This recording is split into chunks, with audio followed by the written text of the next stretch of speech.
Good afternoon and welcome to this webinar brought to you by certification body NQA. My name's Richard Walsh and I'm NQA's Principal Assessor covering environment and energy. And one of the things, or the main thing we're going to be looking at today is a transition to ISO 50001. I do apologise, nobody's pointed this out to me before. I've just realised the front cover of the slide says 2015. It should of course say 2018. That was because I pinched this front page from an ISO 14001 transition webinar, and it's the second time I've delivered this and nobody's actually pointed that out, so I do apologise, and I've just noticed that myself. If you've not been on one of our webinars before, not attended one before, just a little bit of housekeeping. The webinar is expected to last for about an hour in total. You can ask questions as we go along. On the usually the right-hand side of the screen, there should be a box that says questions on there, and you can type questions in there as they crop up, as you think of them. If I think it's right to answer them at the time, I will do. If not, we'll save them to the end, and there's usually a little bit of time at the end to pick up on questions. A couple of people on previous webinars have thought they've been muted because they couldn't hear me. If you see that you're muted, that means that you can't speak to me. We do have the option, although we tend not to use it, to unmute you so that you can actually speak and other people can hear you, but we tend to find it's easier to leave you all muted so you can listen, but you can't speak. So just a couple of little slides about who we are and who some of our more significant clients are. But obviously what you're more interested in is what we're going to be doing over the next sort of an hour or so. So as I said, I'm going to talk for about 45 minutes, maybe 50 minutes, and then a section for questions at the end. To avoid you having to madly scribble down everything I'm saying, two things that'll help you. One, you will get a copy of this presentation emailed to you in PDF format, usually within 3 or 4 working days. Hopefully by the end of this week, but it might actually be Monday or Tuesday. That's the first thing. And secondly, we do record all our webinars. So this one will be recorded. All the previous ones I do and my colleagues do on other subjects, health and safety, environment, quality, information technology, and so on. They're all recorded as well. And if you're familiar with YouTube and know how to use YouTube channels, we do have a channel on YouTube. You just search for NQA under channels, and all our webinars going back 4 or 5 years are all there as well. So questions via the questions box, and as I say, you'll get copies sent to you. So what we're going to be looking at, we're going to be looking at the new concept. So what is it that's changed in the new ISO 50001 standard? The main thing we're going to be looking at are the clauses. We're going to go through clause by clause and look at what's required and look to see what's changed. I'll talk a little bit about the transfer process, the transition process, should I say, and then a couple of tips that I've got towards the end that might help ease you through that process. And finally, as I say, a bit of a section for question and answers at the end if we haven't covered them during the presentation.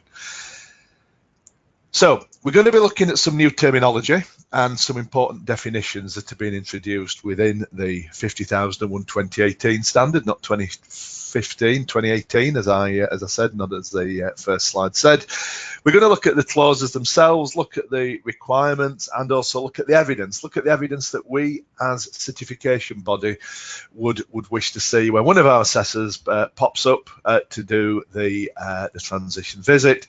What sort of things are they going to want to look at, and what are you going to have to show them? Look at some transition timelines, some notable dates, things that we have to think about, timelines, things where we need to get things sorted out by, and as I said, then a little bit of practical tips towards the end.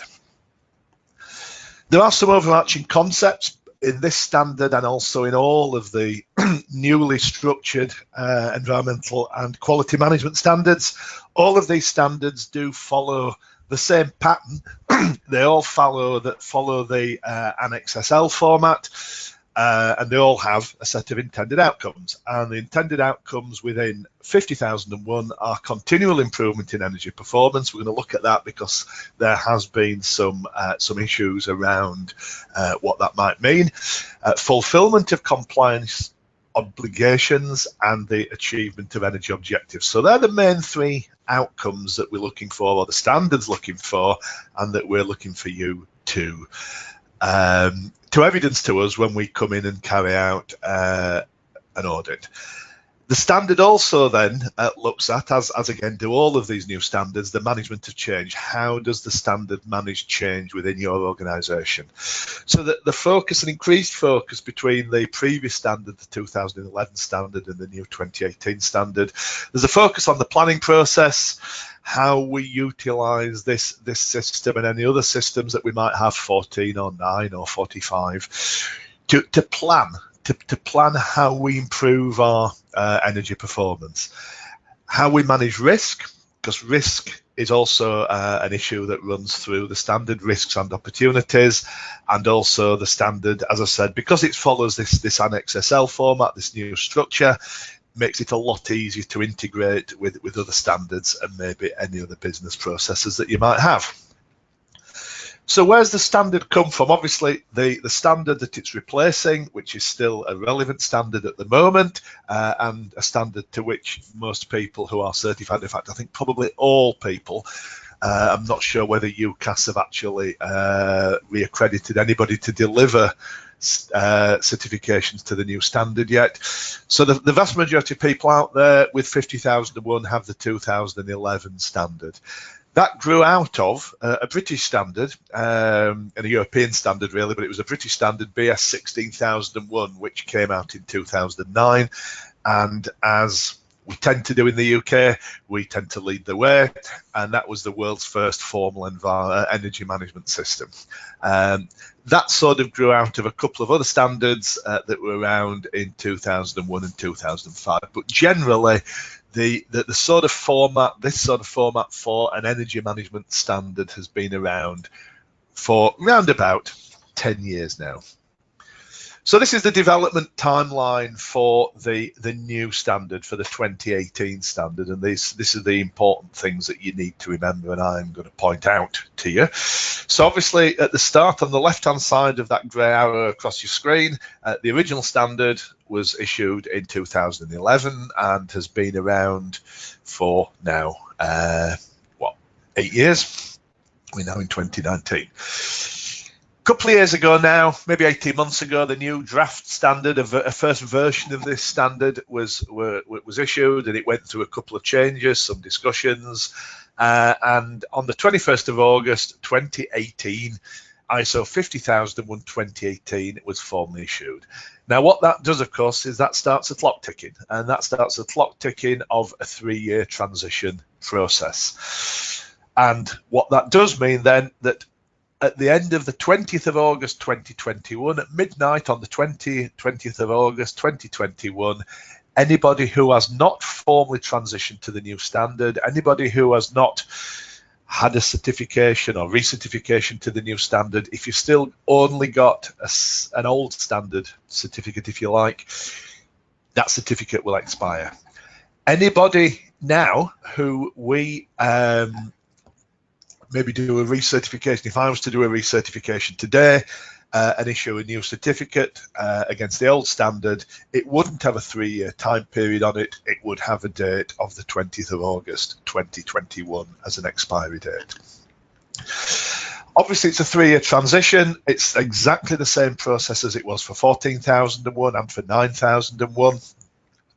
So we're in this 3-year transition period, and we're now, and this is part of a training program that we're offering to our customers, also to anybody who else who cares to dial in, because I see on the list there's a number of people there who are not our customers, and you're very welcome. This is not an NQA only event, and this is an ongoing process. I also have run a similar training program internally for our assessors, so they will be hearing or have heard and will have seen the same slides that you're going to see which also I believe helps in terms of understanding and making sure ultimately that we're all singing from the same hymn sheet. So why was it changed? The same way that all standards need to change to maintain their relevance to industry and to organisations that are using them. All standards normally go through an updating every 5-6 years, something like that. Can take a little bit longer. Obviously, ISO 14001 went from 2004 right the way through to 2015. That took 11 years. But generally, the plan is that they should be updated every 5 years or so. This standard has taken, again, a little bit longer. This standard's taken about 7-8 years. But it's been done to try and maintain its relevance because our understanding of energy issues, our understanding of energy management, technology all moves on at quite a pace, and maybe things that we talked about 10 years ago in terms of energy management have moved on. So the standard tries to maintain that relevance, and it's expected that the current standard could be in place for certainly 5-6 years, possibly up to 10 years. And again, it's to provide a consistent foundation for organisations implementing energy management processes for that next 10 years. And as I've sort of alluded to try and reflect the increasingly complex energy environments in which organisations operate. All of the new standards also have tried to address one of the constant criticisms, that these standards read really well if you are a manufacturing organisation, but if you're in the service sector, they're not quite as easy to understand, or maybe not quite as relevant. They've tried to reflect that as well, and also through the leadership clauses to focus a little bit more on corporate government. And ultimately, across the board, there was a push from industry for easier integration. With the older versions prior to 2015, you got one set of clauses in 9001 that were numbered one way, 14,001 clauses were numbered a different way. Thankfully, 50,001 clauses did mirror 14. They are all now following this Annex SL format. However, and there is a big but at the bottom, sadly, from my point of view, and indeed from yours, and I fail to understand why, when I'm not on the committee that wrote the thing, the clauses within 50,001 2018 have generally followed the Annex SL format, but there are a couple of areas where they've broken away from that and haven't quite managed the things in the same way that, say, 14,001 has. However, whilst that's not really helpful to those of you looking to make the transition that have 14,001, you can be assured, and I've made this point to all our assessors, and any other certification body should treat it exactly the same. If you are using the format set out in 14,001, then there will not be a problem. And if you're using the structure of that standard and just the areas where there's a little bit of difference, and we'll see what those areas are shortly, if you're using those, it won't be a problem. Skip through a couple of slides. So this is the Annex SL format. Most of you probably seen this before or seen a version of this. This is the version used by 9, 14, 45,001 health and safety, 27,000 information technology, and so on. Excuse me. Obviously, the bits that we're interested in are clauses 4 to 10, which are the 7 auditable clauses. The first 3 clauses just set the scene, set some definitions, and maybe some references to other areas. All of these standards also follow the Plan, Do, Check, Act format, PDCA, Plan, Do, Check, Act. That's the Deming cycle for those of you that started out in quality, as I did many years ago, back in the early to mid 80s. Plan, Do, Check, Act, and that's basically the clauses of the standard.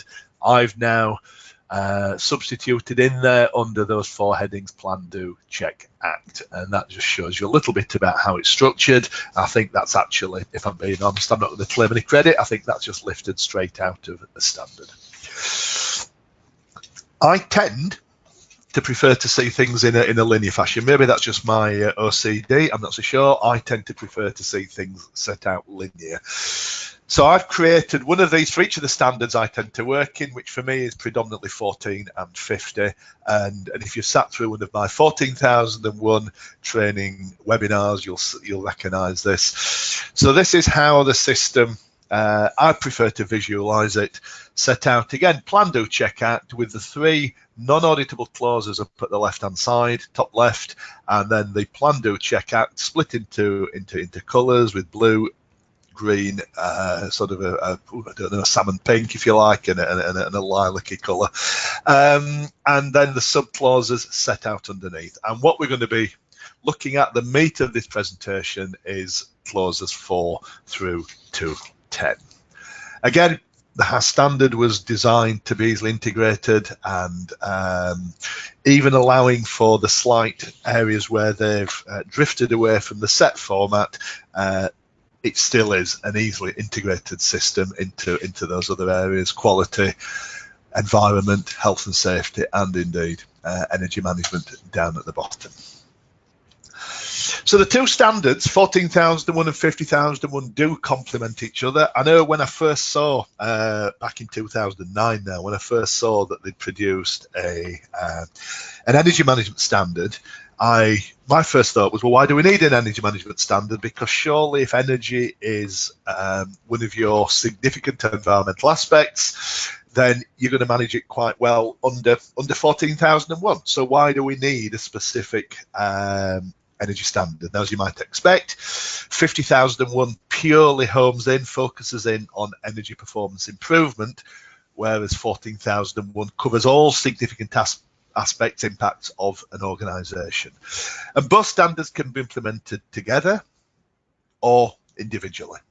And they work together, and a lot of the clients that I work with, a lot of my larger clients actually have the 2, and they sit together and they have slightly different outcomes, but generally they do complement each other. What 50,001 does, of course, is to take energy management to a much higher level than it would be if you were just treating it as a significant aspect under 14,001. And what we tend to say is, the advice I would always give, is that if energy is an organisation's most significant impact, then actually 50,001 might be the more appropriate standard, although obviously, as I say, the 2 sit together very nicely. So there have been a few slight changes to the terms and definitions used. Now, if you are working for an organisation that's already made a transition to the new 14,001 standard, and anybody, of course, with 14,001 has to have the new standard now because the old versions are long gone, long expired. A lot of these definitions you will recognise. If you are with an organisation that purely has 50,001, then some of these may be slightly new. I've pulled out 4 that I think are key. Obviously, there's many others, but I've pulled out 4 that I just want to quickly look at. First one is correction. And correction is now defined as action to eliminate a detected non-conformity. That's the phrase that's now used. And corrective action is reinforced as action to eliminate the cause of a detected non-conformity. So root cause analysis, why has it happened? How can we stop it happening again, if you like, and correct what's happened and look at the root cause. Now, stopping it happening again, historically, we always tended to call that preventive action. Preventive action, as in all of the plant standards now, has been dropped as a clause in its own right, and it is now just corrective action. And corrective action includes stopping it happening again, or looking at any other areas within the system, within the scope of the system, where it might also happen. So that is still corrective action now. Preventive action is deemed to be the clauses of the standard. So clauses 6, which is all about looking to see what we might want to improve, looking at risks and opportunities. So clauses 6 and clauses 8 are deemed to be now the corrective action that we would use within the clause of the standard. And a very important clause, a clause which, as I said, has caused a little bit of discussion over the years, certainly since the a supplementary standard, which we'll look at in a bit, 50,003 came out. A clause that's caused a little bit of an issue is ISO 50,003 and its definition of the term energy performance and its requirements for energy performance improvement. And the concept I want you to remember, and remember all the way through this, is actually the term energy performance, and it's measurable results related to energy efficiency, use and consumption. Energy performance is not absolute energy usage, and that's where, if you don't understand or ensure that your system reflects that term, that's where we can run into, and have seen people run into, some problems. So moving through the standard, starting at clause 4.1, context of the organisation. And this is going to take up the next sort of half an hour or so of this presentation, going through the 7 clauses. So clause 4.1, context of the organisation. If you've already got 14,001, 9,001 to the new standard, and indeed 45,001 now as well, health and safety, then this clause will more or less already be in place. It's all about looking at the external and internal issues that are relevant to what you do, relevant to your organisation's purpose, and that can affect your ability to achieve the intended outcome. Now, the intended outcome, of course, is improved energy performance. So put into simple words, taken out of management speak, if you like, the way I tend to describe this is there are things out there that are going to help you achieve energy performance improvements, and there are things that are going to get in the way. And there are things internal to that, so things within your own organisation, and there are things that may happen in the outside world. And some of them are going to help you, and some of them are going to get in the way. And that's what this is all about. That's what context is explaining. Identifying what are the things that are going to help you, and what are the things that are going to get in the way. And when we move along to clauses 6 and then clauses 8, we then start to do something about them. And it's all about maximising the things that are going to help us and minimising the impacts of the things that get in the way. And it's all about considering your own context and looking at what's going to help you. And if you do that, then really it's all about starting out right from the start. This sets the groundwork, the focus, the foundations, if you like, for a good, suitable energy management system. And if you do this properly, it should make sure that you focus on the issues that present the greatest risk, positive or negative, and risk can be a positive, although we tend to call that an opportunity, and making sure that ultimately you achieve energy performance improvement. And as a starter, I always say, people always ask me, what sort of things should we be thinking about? The standard doesn't say how you have to do this. You don't even have to document it. The standard doesn't require this to be either a formal process or documented. That comes a little bit later on. However, these are the sort of things that people tend to look at, the sort of things that I tend to see within. So energy related, supply, availability, the weather, obviously, climate change, greenhouse gas emissions. The standard itself isn't a greenhouse gas emission standard. It doesn't look at CO2. It looks purely at energy usage in terms of kilowatt hours, megawatt hours, gigawatt hours, whatever.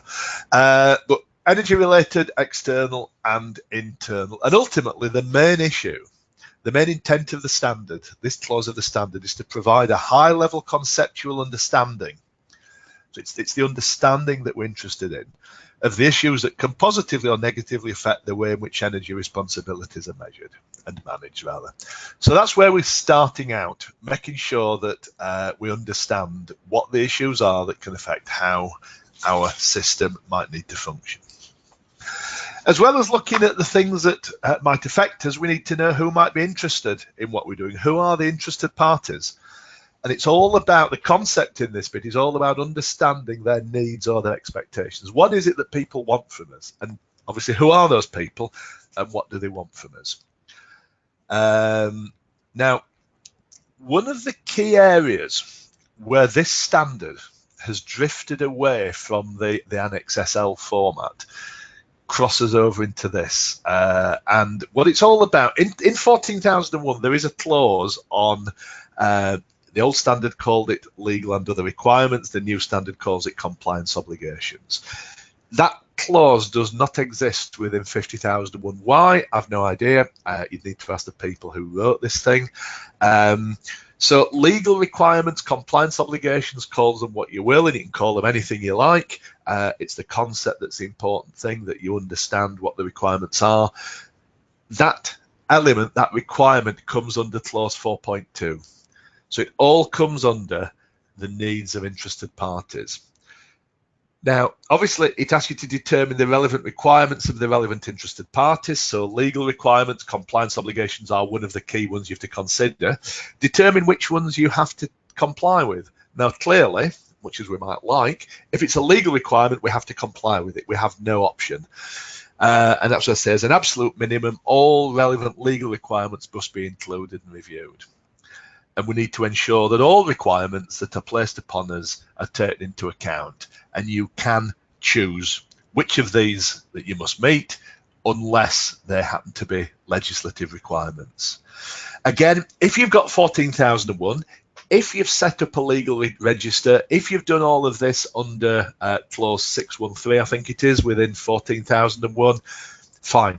It won't be a problem, and you don't need to actually change things. You don't need to have a separate section within a manual covering energy legislation. It doesn't matter.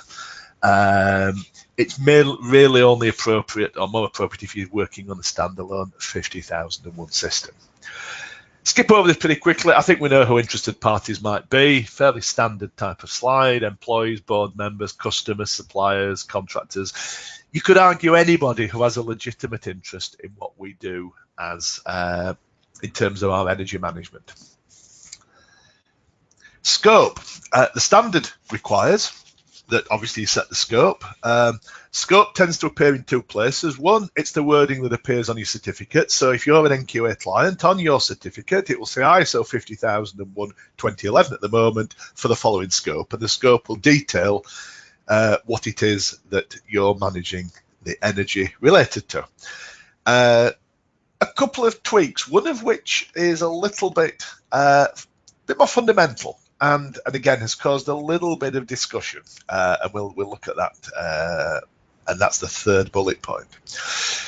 So you can choose the whole or the part of an organisation, as with all the other standards.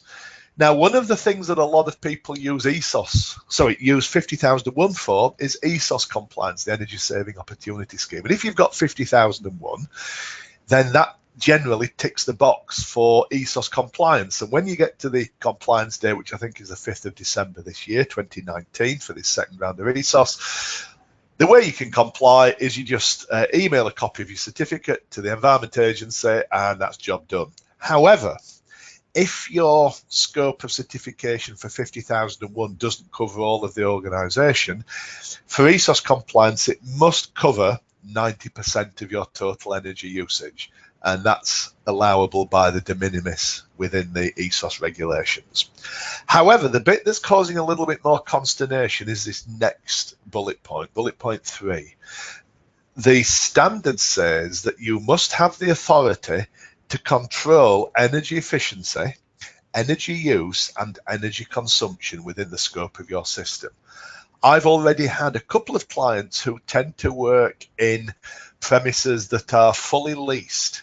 So therefore, they have very, very limited scope on what they can manage or control, other than turning the lights on and off and maybe turning the heating controls up or down. For instance, the landlord will not let them change the lighting, will not let them install LEDs, for instance, something like that. And therefore, the question is, have they got the full ability to control energy efficiency, energy use, and energy consumption within the scope?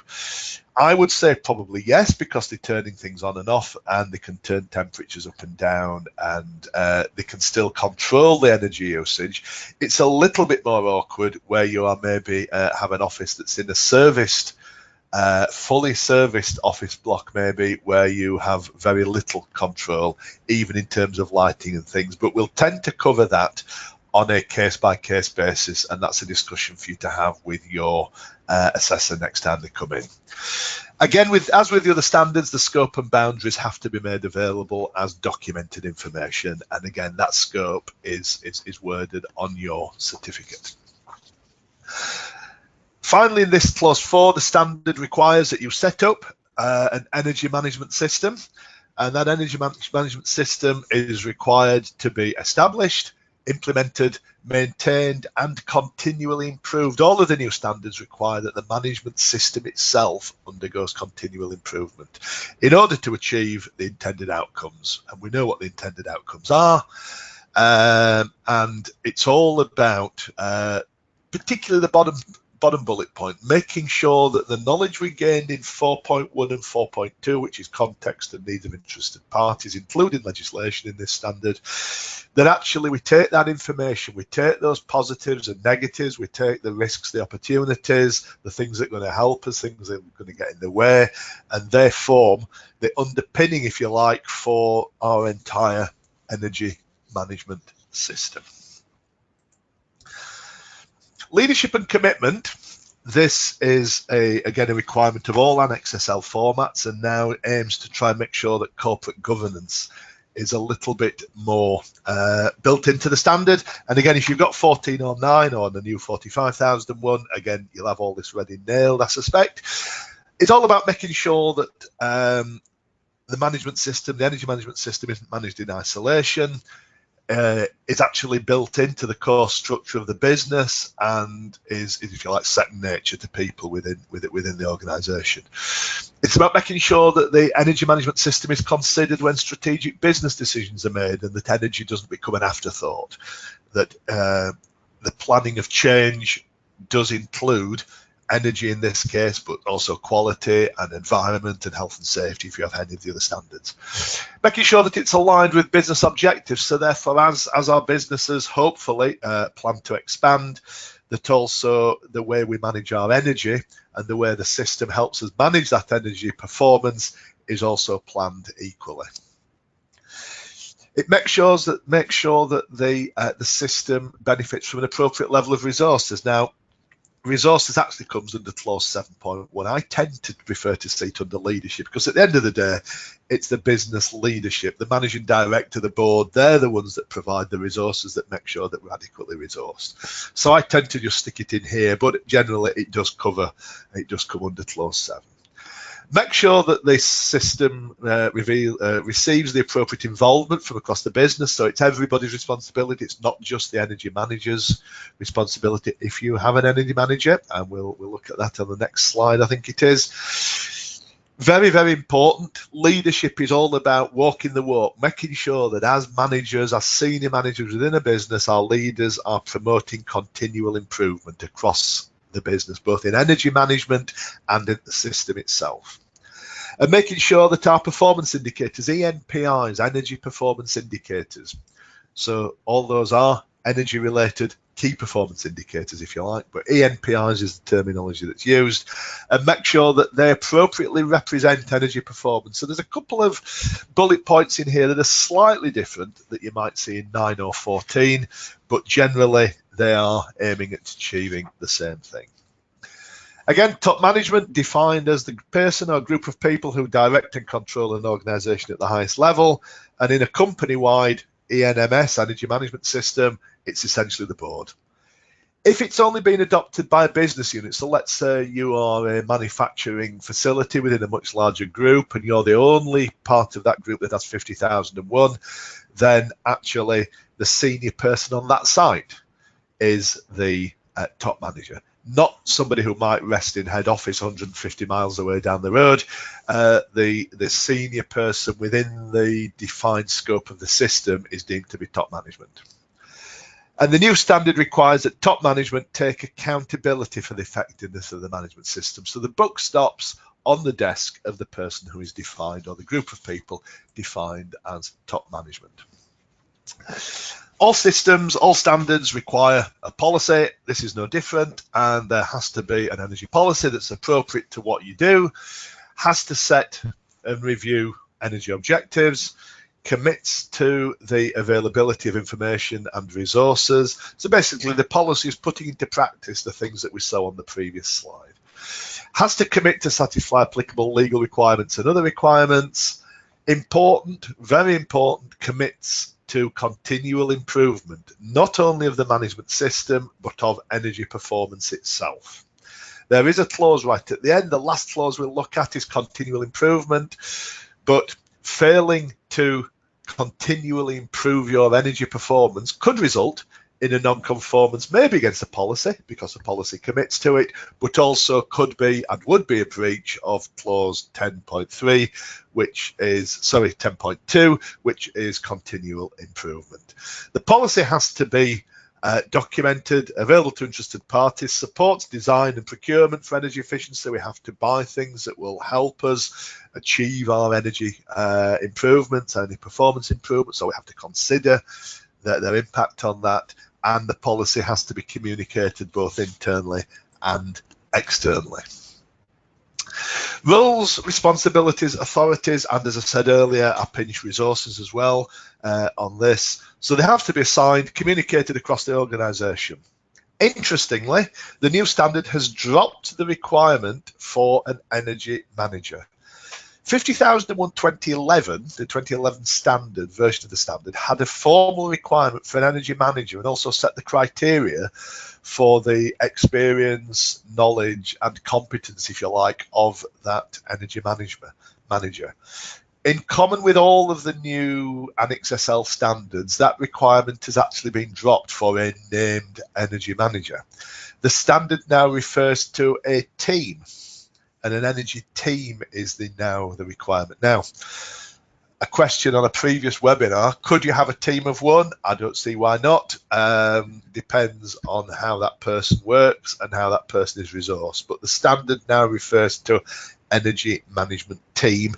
And the bullet points in the middle, the key roles, detail the specific requirements which sort of feed on from the leadership roles as to the key roles of the energy management team, be it a group of individuals or one person. And of course, stealing from 7.1, also the provision of resources as well to establish, implement, maintain and continually improve the ENMS, Energy Management System. So we move on to clause 6, which is planning. So this is where we start to now bring in the clauses that have replaced the concept of preventive action. So this is now preventive action, if you like. So in clauses 4.1 and 4.2, 4.1 particularly, we looked at those issues that are going to get in the way. We looked at the risks, the opportunities, the things that can present us with some help, the things that are going to get in our way.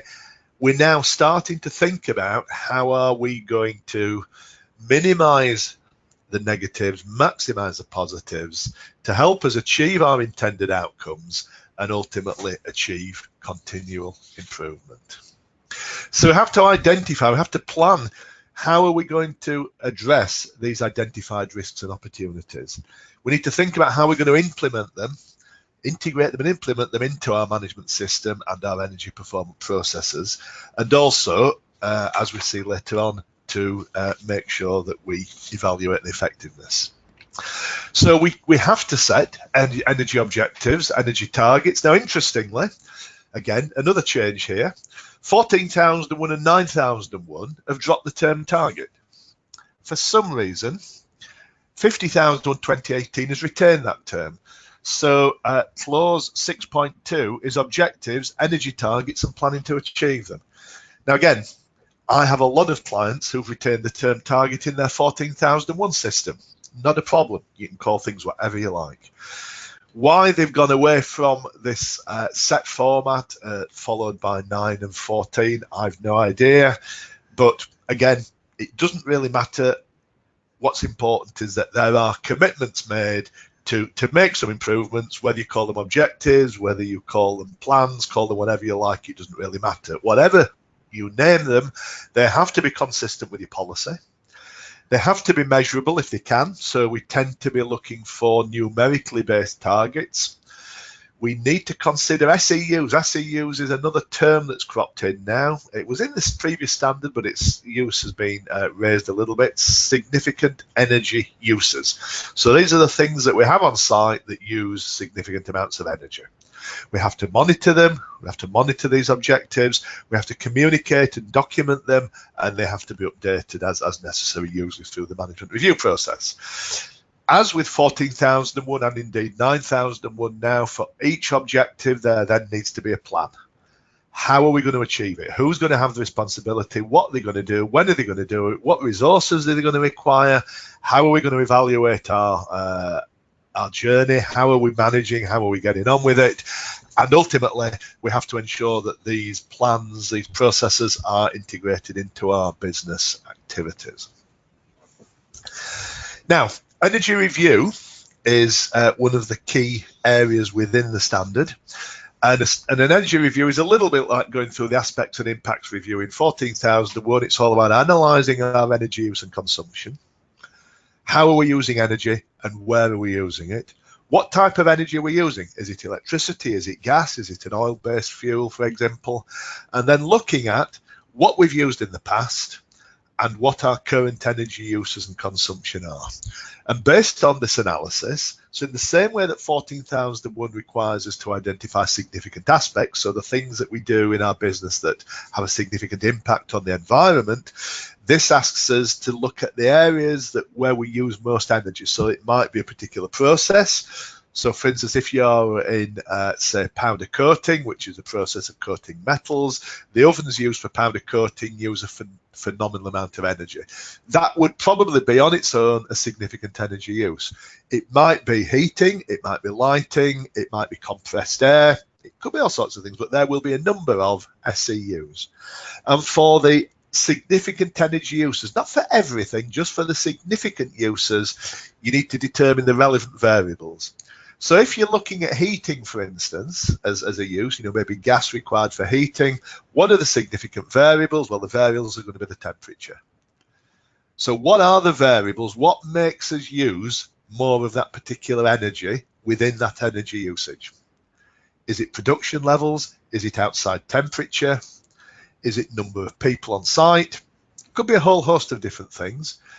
Identify how we're currently performing, and then look at those people who are working under our control or influence that can make that change. So who actually affects how much energy we use.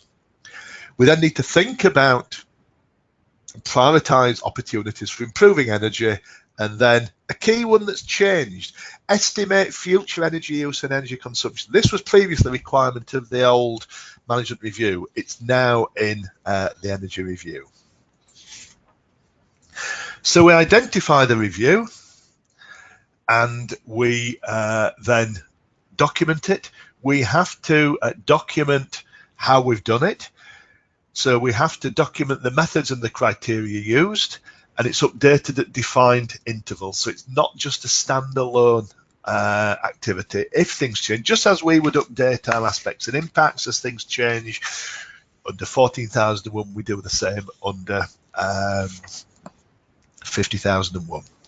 The standard then requires that we set performance indicators. So for those significant energy uses, SEUs, the standard requires that we set ENPIs.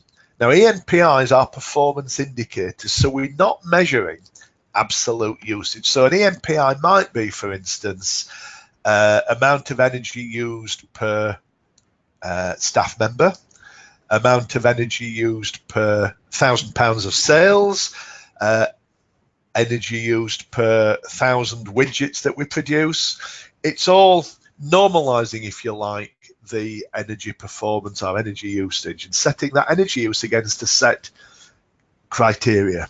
And this is how we make sure that our energy performance can continually improve. If you're just measuring absolute energy and you suddenly have a huge new order comes in and you just suddenly start running a night shift, your energy usage is going to go through the roof. However, if you normalize that information against production levels, you might find that actually there still is an improvement. So getting this bit right is a key to making sure that you can demonstrate continual energy improvement. And an ENPI, I define it as a ruler, if you like, a measuring tool that's used to compare energy performance before and after the implementation of action plans. Finally, within this little bit, if you like, 6.5 asks us to then set an energy baseline. And a baseline, of course, is a set point in time against which we then compare our performance. So we established the baseline, taking into account the information from the energy review. You may already have one in place. And a suitable period of time is the phrase that's used, means that an organisation accounts for operating cycles. So normally a baseline would be a full year. It doesn't have to be a calendar year, could be a financial year, could be a tax year, could be an academic year. If you are, as a number of my clients are, universities, for instance, they would take an academic year. And the purpose of the baseline is, as I say, to set the criteria against which then we measure energy performance improvements. Now, interestingly, one of the requirements is that it's not a fixed point. That's going to go against everything I've just said. What the standard alludes to is the fact that the baseline must be movable.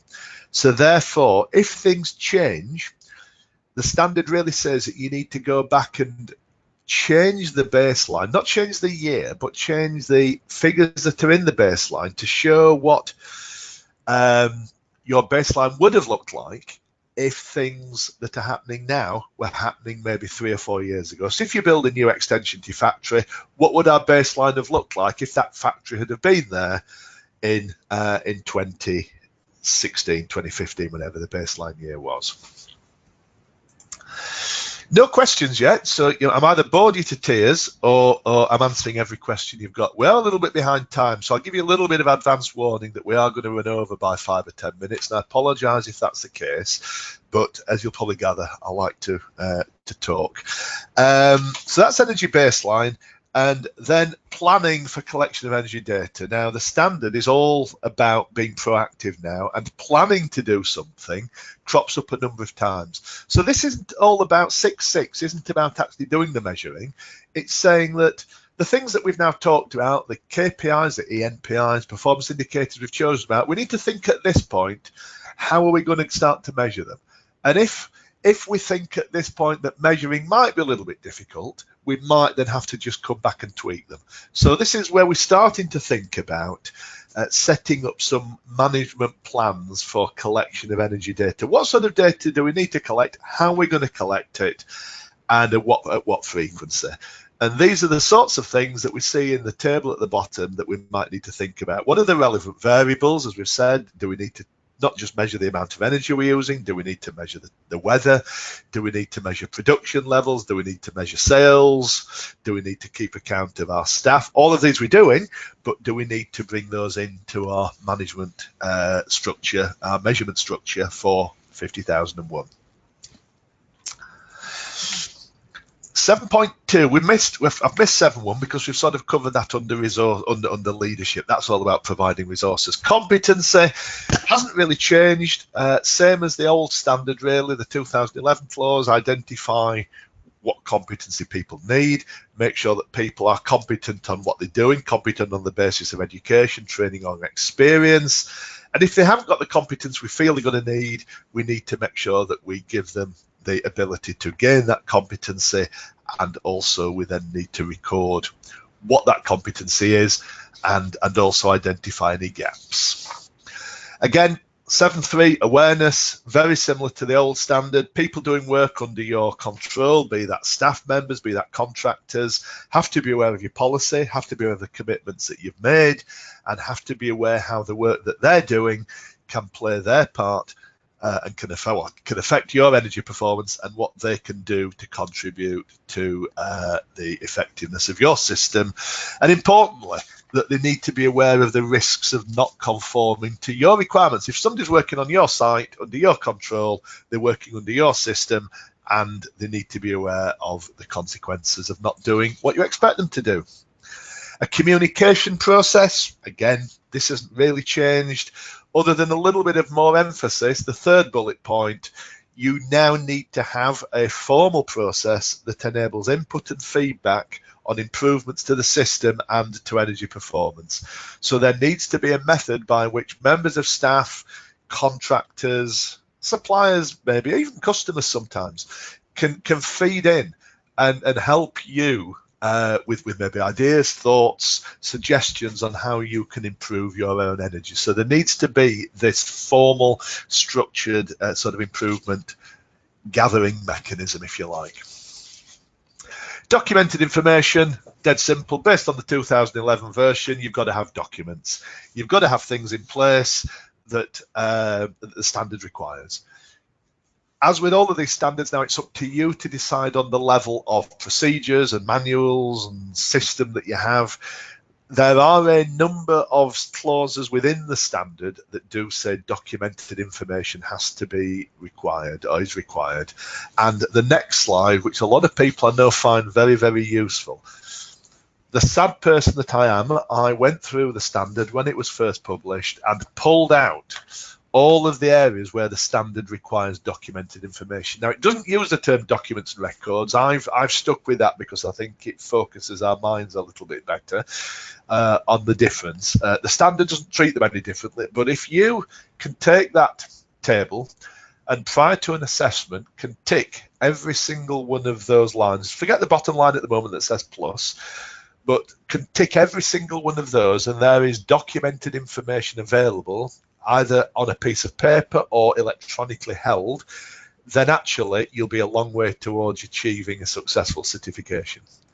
So that's distilled out from the standard every area where documented information has to be held. Plus, as the bottom line says, anything else that you decide that you need to keep, including documents of an external origin, which might be external standards, external information, etc., etc. So having now in clause 6 identified and planned what we're going to do, planned what we need to control, clause 8 is actually putting that into practice, and it's making sure that we establish processes that control the things that we've identified as significant energy use. So if we've identified a large process oven as a significant energy use, how do we control it? What information do we need to have? What criteria do we need to have? How do we switch it on? How do we run it? How do we switch it down?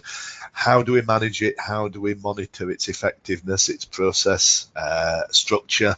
How do we actually make sure that we're managing it from an energy effective viewpoint, if you like? So establishing criteria and then making sure that these documents, whether they are process written out, whether they are just there, it doesn't really matter, but making sure that the people understand what is required of them. So it's making sure that we establish operating and maintenance facilities, making sure we keep the equipment up to date, making sure that we establish this criteria, and also making sure that we control any planned changes. So if we're going to make changes to a process, we need to make sure that those changes make sure that energy efficiency is at the heart of what those changes are going to be. And also make sure that any outsourced processes are also controlled. I'm not going to get into a big discussion about outsourced processes, but that's another area that is required to be managed by the standard. Design and the next slide, procurement, often go hand in hand. So it's making sure that anything new that we're thinking about, anything we knew that we're planning, anything that we're buying, we now have to make sure that the energy efficiency of that process, that product, that equipment, that service is also covered. And that if we're buying something, we need to make sure that we inform our potential suppliers that the energy efficiency, the ongoing energy performance of that product will be one of the formal requirements, if you like, and one of the criteria that we use for evaluating a successful purchase. Clause 9, performance evaluation, no real change here, that organisations have to monitor, measure, analyse and evaluate all energy performance, including that of the management stress system itself. Hasn't really changed again from the old standard, so we need to think about what we're going to monitor, how we're going to monitor it. Do we need to use calibrated equipment or verified equipment? If so, how do we manage that? Making sure that we've got the appropriate indicators in place. This is really now putting into practice what we looked at under clause 6.6, which was planning for the collection of the energy data. So in the same way that 8.1 was all about putting into practice the improvements that we were planning, making sure that the controls were in place, this is also taking that same way of working, if you like, to go from clause 6.6, planning for collection of data, into how we're going to evaluate our performance. Interestingly, although this system doesn't have a set clause on legal requirements and compliance obligations, it still has a clause on evaluation of compliance. So it's almost as though they weren't quite sure what they were doing on this little bit. It's just the same as 14,001. It's making sure that we are conforming to all requirements placed upon us, be they legislative or be they customer required or be they things that we have decided to do ourselves, and applies equally to all legal and other requirements or compliance obligations, whatever phrase you wish to use. Internal audit, it hasn't changed at all. It's got a new clause number, but the requirements have not changed. It's making sure that your system conforms to the requirements of the standard and also to that of your own system. Not going to dwell on that because I'm way behind on our timing. Management review, clause 9.3. Again, inputs, outputs, not really changed, other than, as if you remember from a few slides ago, the requirement in the old standard for the management review to consider forward-looking energy requirements. That's now been moved into the energy review and is not now in the management review. But again, inputs to the review and outputs for the review, those almost form an agenda for you. Improvement, and the last slide in this section is quite a key, or the last sort of little section, because there's a couple of slides within that. So the standard requires that we improve. The standard requires the system improves, and the standard requires that we determine opportunities for improvement and implement actions to make sure we achieve the intended outcomes, which is improved energy performance. We have to improve the suitability, the adequacy and the effectiveness of the system, and all of this has to focus on improving energy performance, which are the sort of three orange sub-bullets at the bottom of the slide there. And that's to achieve the intended outcomes, to make sure we reduce adverse impacts and to increase beneficial impacts. And that's a little bit of a slide about, in terms of non-conformities and corrective action, which is the first bit of improvement, which is more related to system improvements, non-conformances we might raise during our audits, and that we take a graded approach, that our response is appropriate to the magnitude of the effect or impact of the non-conformance, and that we document the nature of what we found, we document the actions taken, and we document the results of those changes. There isn't a slide, if you like, for the next one, which is called continual improvement. However, some of you may have heard about ISO 50003. It doesn't apply to you. It's called Requirements for Bodies Providing Audit and Certification of Energy Management Systems. It applies to us. And it sets some additional requirements. This is already in place. This has been around for quite a while now. And it applies to us as a certification body, and it raised what's become quite a contentious issue. There's a number of consultants out there who've been quite naughty in terms of, I think, creating a little bit of panic about this clause. It's not as bad as it might think. Part of me says they're doing it to sell their own services. I won't name any of them. Some of you may already know who they are. They have quite a high profile. I've written papers to try and debunk everything they say, and I genuinely believe that they are totally and utterly wrong. The contentious issue is to do with continual improvement in energy performance. It's not a new requirement. There is one particular consultant who claims that 50,003 brought in, if you like, under the radar, slipped it under the door when nobody was looking, this requirement for continual improvement. It's not. If you go and look at your copy of 50,011, so 50,001, 2011, you will see that clause 1 begins, whose purpose is to enable an organisation to follow a systematic approach in achieving continual improvement in energy performance. So it's not a new requirement, it's in your existing standard. So ignore any consultant, anybody that's trying to flog you their training services that tries to tell you anything different. It is not a new requirement. What's new is the way that we as certification bodies have to handle it if it doesn't happen. So It amends and brings in a slightly new definition, and it defines energy performance improvement as an improvement in measurable results related to energy efficiency, use or consumption compared to the energy baseline. Failure to demonstrate that energy performance was not improved is a major non-conformity. And that, unfortunately, is an area that we cannot escape from, and it's caused a little bit of an issue. It still is significant doubt that the process control is in place, or it does define it as a number of minor non-conformances that, when sort of bundled together, constitute a systemic failure. But ultimately, it's failure to demonstrate continual improvement. And I've got a slide on this. So this is really clause 10.2.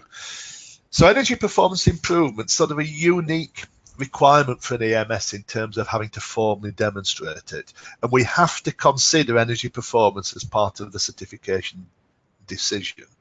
However, if you've got your ENPIs right, if you've got your performance indicators right, if you've picked the right variables. So I'm seeing a lot of people this year who, for instance, because in the UK we had such a hot summer, their air conditioning costs, their air conditioning energy usage has gone through the roof because it was a really hot summer. Not complaining about that, it was great. However, if they take into account energy usage compared to temperature, they will still be able to demonstrate continual improvement because it's not the absolute energy usage. We need to make sure that people have this right, and the correct choice of performance indicators is critical to demonstrating continual improvement. So don't let anybody tell you it's a new requirement. Don't let anybody tell you it's going to cause you huge problems. Making sure that you've got the right performance indicators with the right normalization will allow you to demonstrate continual improvement. Now, just for a couple of minutes, I've still had no questions, which is good because I've nothing to answer at the end. That tells me I've told you everything that you need. I'm going to now say a final call for questions if anybody has any, because I'll be finishing in about 3 or 4 minutes. So I've gone over by 2 minutes already. We will have gone over by about 5-6 minutes in total, which is about normal for one of my webinars. The transition process is just the same as it was for 9 and 14, not the same as it was for ISO 45001, which is health and safety. That was a migration. This is a transition because it's transitioning to a new version of the same standard. 45001 for health and safety was a move from 18001 to 45, which was a different standard. So it's a 3-year process. It's deemed that the changes to the standard are significant, so it does require a recertification. One of the things that we do within NQA that we particularly are proud of, we perform value-added certification, value-added assessments. It's not a tick box exercise. We're not auditors, we're assessors, and there is a difference. An auditor will just check you out clause by clause and say, yeah, that's fine, you comply. An assessor assesses your use of the system, assesses how it's working for you, and assesses, is it giving you what you need? So therefore, we can't consult, we can't provide you with formal help, but through our use of opportunities for improvement, we can give you pointers in improving the usage, the relevance of your management system. And that is what our clients tell us stands us out over and above other certification bodies. As I said at the start on the timeline, all certificates expire on the 20th of August, and there will be a transition audit. Most people will transition when they are due for reassessment. That's how we recommend it. You can transition to surveillance, and you can transition at any time you like.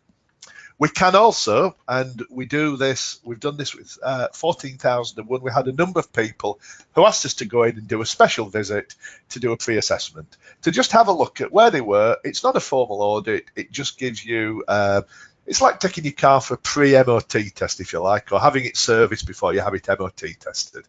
It'll tell you whether there's anything that's wrong, and it doesn't form part of the audit. It doesn't really give you any formal non-conformances, but it's something that we can do if you feel that that's the case. If you want that, speak to your assessor or speak to NQA sales. And the process is exactly the same. You will be contacted about 30 days before the audit. You will be sent a gap analysis document. If you went through this with NQA for 14 or 9, it's exactly the same process. You will be sent a gap analysis document.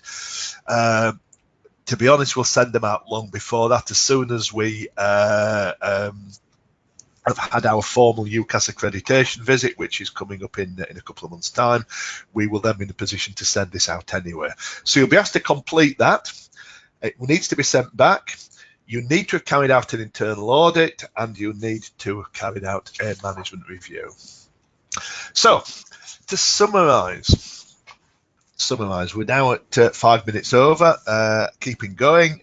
Still no questions, so that's good from one respect. So a summary includes more or less adoption of the Annex SL high-level structure, includes a clarification of the energy review, talks a lot more about the normalisation of the performance indicators and the associated ENBs, energy baselines. I don't think I mentioned that earlier on. It now uses that term, ENB, for energy baseline. There's a lot more clarification in the standard on the energy data collection plan, so making sure that you're planning on how you're going to collect your data and setting out the related requirements for that. And the use of the terms performance indicator and baseline have been clarified so that people understand it a little bit better. As I say, if you've got 14,001 in place already to the new standard, or 9,001, the changes are not actually that dramatic. So where next? It's suggested that we use this opportunity to take a complete fresh look at your management system. Almost go back to basics. What's it like? Is it working? Should we have another look at it? I think you should just use this as an opportunity to almost to go back to basics and take a fresh look. Have a look at our website. There's quite a bit of information on there now. I've written quite a comprehensive transition guide. We've got this webinar that you've listened to. You're going to get the slides. We've a lot of information out there on the new standard and that up-to-date support and materials that we can provide. Look at the key changes, and I'd see those as opportunities to improve your existing system if that's where you are, or if you're starting out from scratch, look at them as an opportunity to improve your energy performance. Make changes to your documentation to reflect the new structure as necessary. As I say, you might already have it in place as part of 14,001. Make sure you've implemented any of the new requirements on leadership, risk and context. Look at your current controls. What have we got in place? Look at our significant energy uses. What are our current controls? Are we happy with them? Can we improve them? Can we update them? I always say assume that every control may have to be changed. So rather than looking at saying something, well, what can we keep? Almost say what do we need to change? Let's assume we change everything and then work our way through that. And ultimately, carry out the gap analysis, use that form. A lot of people find that it helps them a great deal because it takes you through clause by clause and asks you to answer for yourself the questions that we will be asking as part of our certification visit. So, questions, discussions. We have a couple of minutes if anybody wishes to answer a question. Nobody has posed any questions at all, which is good. You can always get hold of me individually if you suddenly think, oh, I wish I'd asked him that while he's online. I'm Richard Walsh. My email address is richard.walsh, that's W-A-L-S-H, richard.walsh@nqa.com. I think it'll be Natalie who will be sending out copies of all these slides. And as I say, within a few days, a recording of this webinar will be up on our YouTube channel as well. So still no questions. I thank you for your time. Thank you for your attention. Apologies for going now 9 minutes over, but I think it's been useful. And I'm guessing the fact that there were no questions means I've answered most of the things that you were hoping to get out of this. Give me an email, send me an email if you want anything further talking about. Keep in touch. And as I say, thank you very much for your time, your input and everything else. Thanks a lot and goodbye.